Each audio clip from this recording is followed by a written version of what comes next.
Hello, everyone, and welcome to the LLG vlog.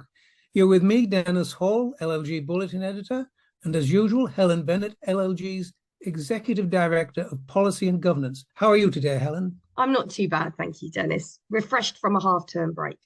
Excellent. Well, as you know, there's been a deluge of planning reform announcements from the government since just before Christmas, all part of the government's strategy for growth.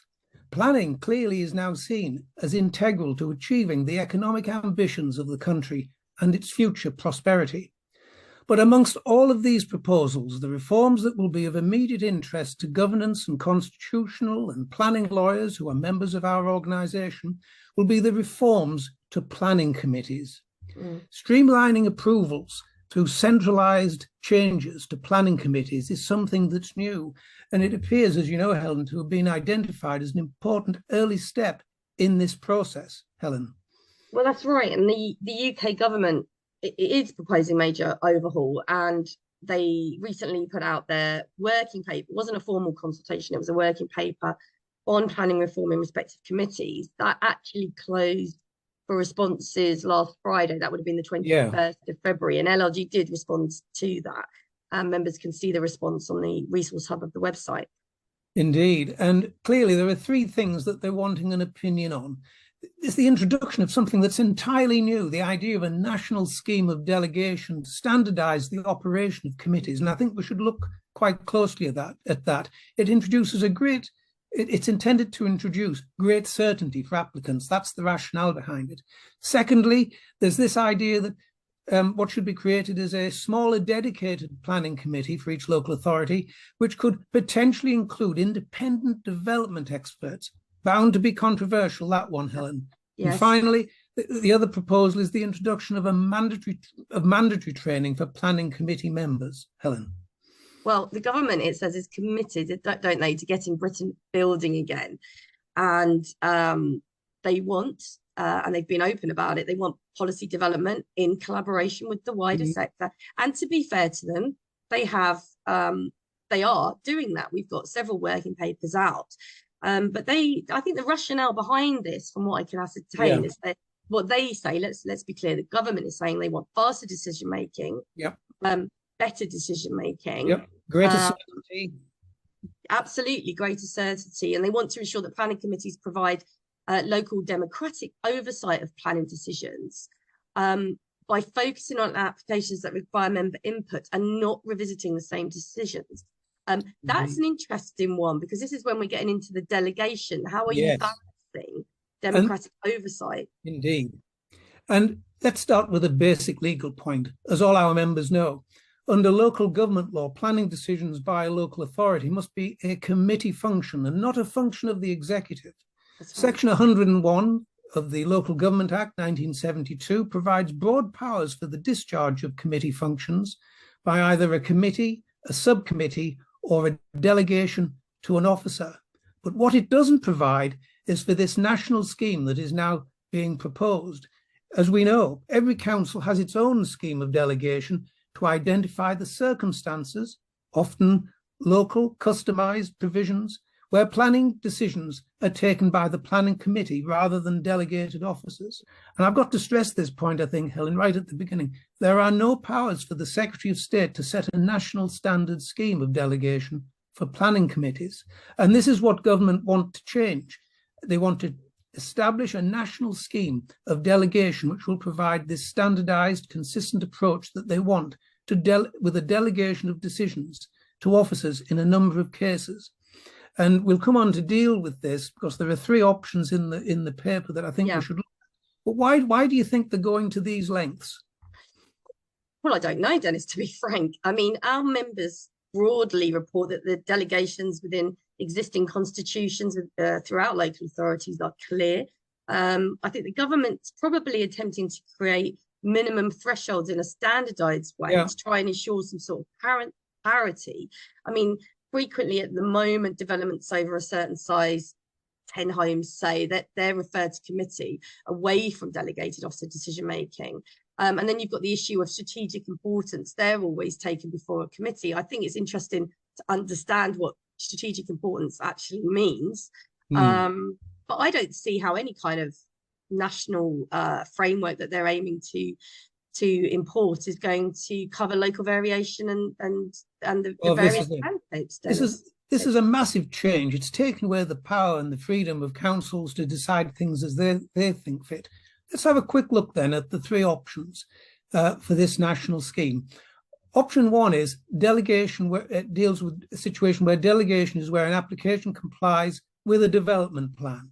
The first option aims to ensure that planning committees do not spend their time considering planning applications which are known to comply with the development plan, and it would require the delegation of decisions to officers where an application for planning permission complies with the development plan.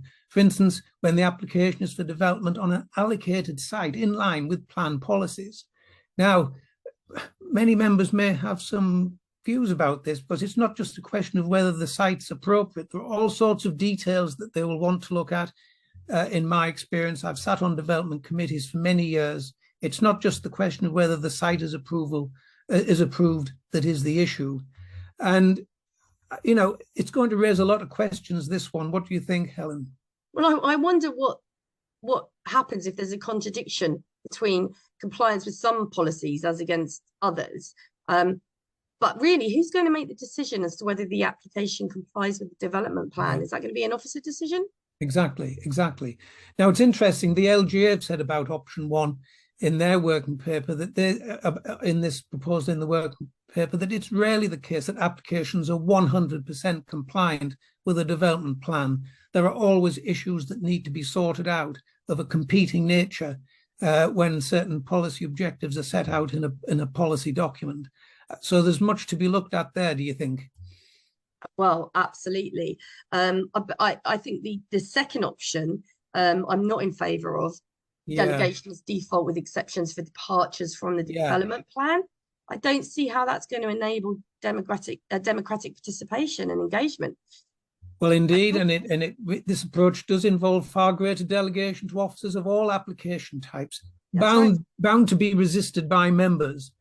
And then there's the third one, and I know you think this is highly controversial from the work that you've done on the submission to government on this. This is this delegation as a default with a prescriptive list of exceptions. How's that going to work? Well, the problem is, isn't it, is how is it going to consider a catch-all which enables specific officers to refer to committees in circumstances which aren't prescribed? You know, there's a threshold test. There could be a threshold test in the reasonable opinion of the proper officer to refer to the committee, but when you have a list of exceptions, inevitably they're going to be circumstances that haven't been foreseen as well. There'll be issues of interpretation and challenge and criticism and disagreement. I mean, on balance, I think to be balanced, Dennis, we do have to say that it would help to standardise the planning system.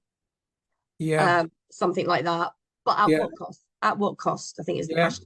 And back to the LGA, whose views I've been looking at over the weekend, the association warned that this would be challenging, this option to apply at a national scale, and was too prescriptive.